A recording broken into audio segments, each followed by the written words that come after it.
Hey there, friends. Welcome back to another episode of the Bible in Life. And we are on the cusp of a brand new year. And Christmas is over, but Advent is not, at least not in some ways. Yes, traditionally in the church calendar, Advent is over.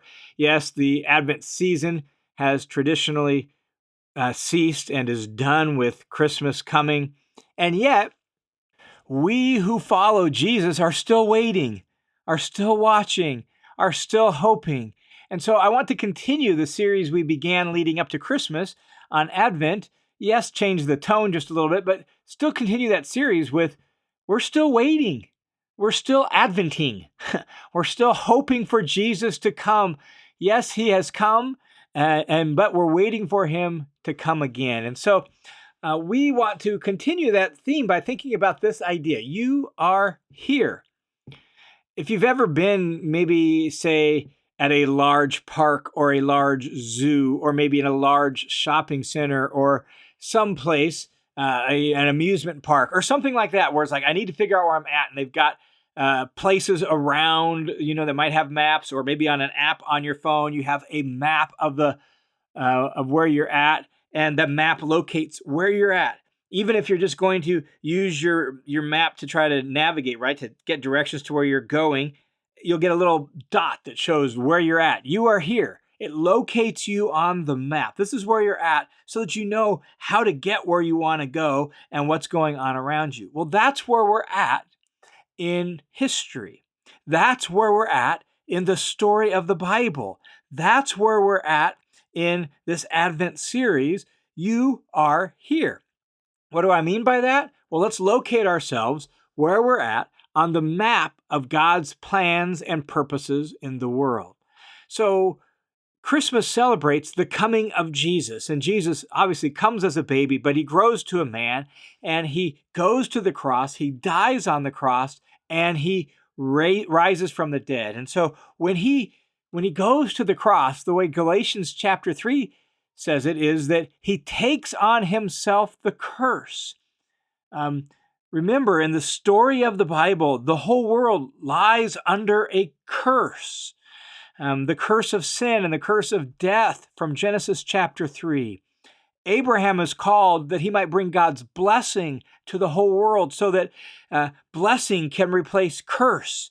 The curse can be reversed. Not only that, in the story of the Bible, Israel is the initial fulfillment of the promise to Abraham. They are the people of the promise. They are the people of the blessing. And yet, they violate their covenant. They're unfaithful to God. They recapitulate the sin of Adam and Eve, and thus they experience the curse of exile, and all the other curses that are promised in the covenant in Deuteronomy chapter 28. And they experienced all that. They were exiled from their land, and they still lie under a curse. The Shekinah glory had never returned to the temple in the first century.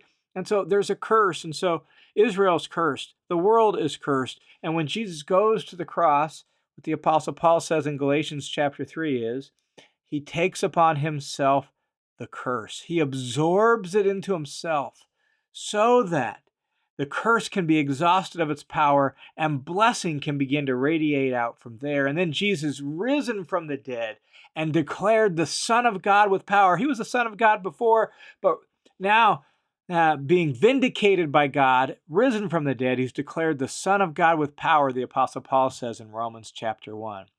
And so the King has come. That's the message. The King has come, not just born as a baby, but dealing with sin and death and the power of evil, and rising from the dead to say, I gave them home court advantage and I beat them anyhow. And the King has come. He's been exalted to the right hand of God. He's taken his throne. He's sat down next to the majesty on high. That's what the New Testament tells us. And Pentecost, Acts chapter 2, the day of Pentecost, when Peter preaches this for the very first time, the Spirit is poured out, and he says the Spirit is now for you and for your children and for all who the Lord will call to himself. So prophecy is being fulfilled. Messiah has come. He's on the throne. The Spirit is being poured out, which proves that we've moved on in the stage of God's story to a new stage. The days of the Messiah are here. That's where we live. We live during the days of the Messiah. So when you locate yourself on the map of the story of the Bible and what God is doing in the world, you are here. You're living during the days of the Messiah. The King has come. He's risen from the dead. The Spirit has been poured out. And yet, sin still remains. Oppression still remains. Disease still remains. Death still remains. Like, the King has come, but the King's not done. His kingdom hasn't come fully, and the evidence is all around us in all the brokenness and sin of the world as it still remains. I think of Isaiah chapter 11. That's a promise of the coming of the Messiah. The root from the stump of Jesse is going to come, right? And Jesus is clearly the Messiah. His resurrection proves it. The pouring out of the Spirit demonstrates it, right? And so prophecy is being fulfilled. The Messiah has come. We are now in the days of the Messiah. And yet, listen to these words from Isaiah chapter 11. Then a shoot will spring up from the stump of Jesse. A branch from his roots will bear fruit. The Spirit of the Lord will rest on him, the Spirit of wisdom and understanding, the Spirit of counsel and strength, the Spirit of knowledge and the fear of the Lord. And he will delight in the fear of the Lord. And he will not judge by what his eyes see, nor will he make decisions by what his ears hear. In other words, he won't be just, he will have greater insight, and he will be a just judge. But with righteousness, he will judge the poor. He will decide with fairness for the humble of the earth. He will strike the earth with the rod of his mouth, and with the breath of his lips he will slay the wicked. And yet, we still have injustice. We still have wickedness, right? Also, righteousness will be the belt around his hips, faithfulness the belt around his waist. And the wolf will dwell with the lamb. The leopard will lie down with the young goat. That doesn't happen yet. And the calf and the young lion and the fatted steer, they will hang out together, and a little boy can lead them. Like, imagine a 3 or 4 or 5-year-old boy leading a leopard and a wolf and a lion along with all these other domesticated animals. The cow and the bear will graze. Their young will lie down together. The lion will eat straw like an ox. The nursing child, a small child, will play by the hole of the cobra with no fear and no worrying. The weaned child will put his hand in a viper's den, no problem, no worries. They will not hurt or destroy in all my holy mountain, for the earth will be full of the knowledge of the Lord as the waters covers the sea. Now, the point that Isaiah is making in that prophecy is that there's going to come a day when perfect shalom, perfect harmony, covers the whole world because the knowledge of God has filled it. That there will be harmony between people and God. There will be harmony between people and nature, and they won't have to live in fear of nature anymore because there will be no harm. There will be no destruction in the world when that day comes. Now, the reality is, Messiah has come. The branch from the root of Jesse, that is the Messiah that's coming out of David's line, we know he's arrived. We are in the days of Messiah.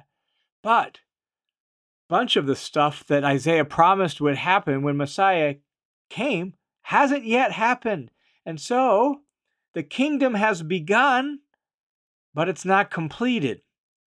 It's been inaugurated, but we're still waiting for it to be culminated. We live during the days of Messiah, and so already Messiah is coming. He's on his throne, and the Spirit has been poured out, and yet there's more to come. There's more that still lies ahead.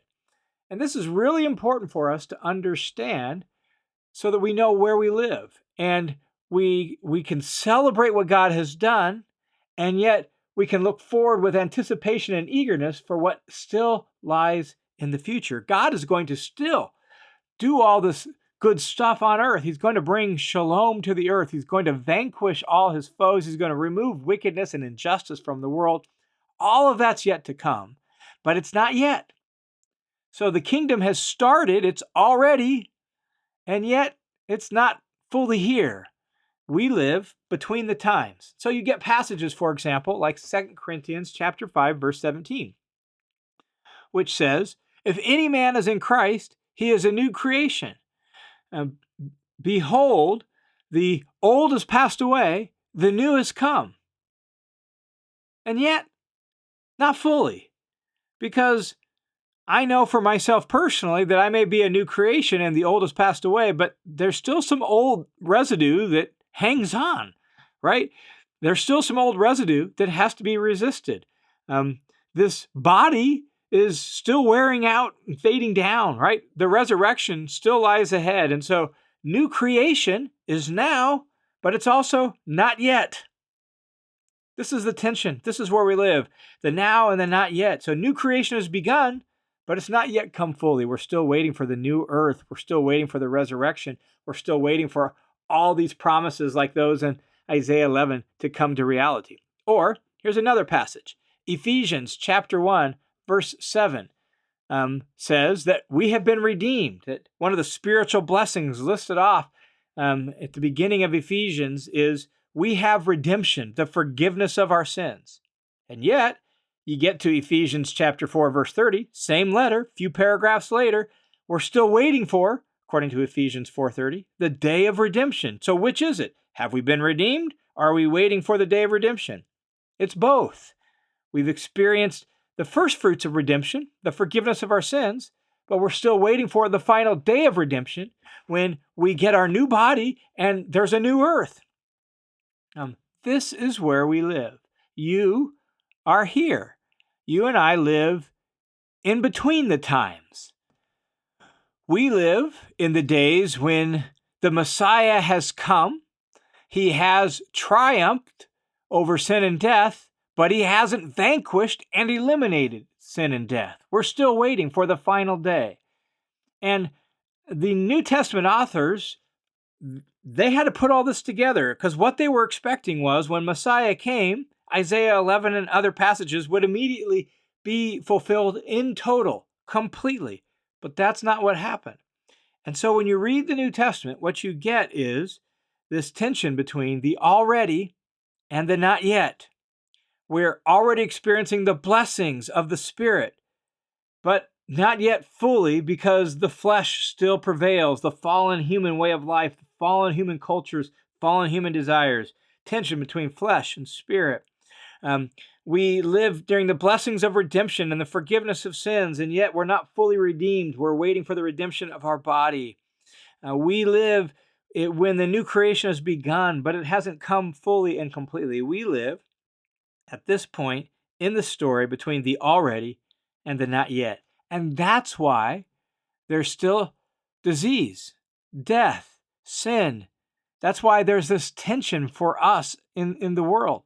And that's why, much like the Jews were when Jesus first came, they had been longing and waiting and watching and praying and hoping. And we live there too. We have the good news that Jesus is king, but we're waiting for the good news that his kingdom will come in full. You are here. That's where we live. And that's where we're at in the story of the Bible. So there's a whole lot more to come. So as good as the blessings are now, don't think you have everything you're supposed to have just yet. There's more to come. And next week, we'll look at what exactly is that more.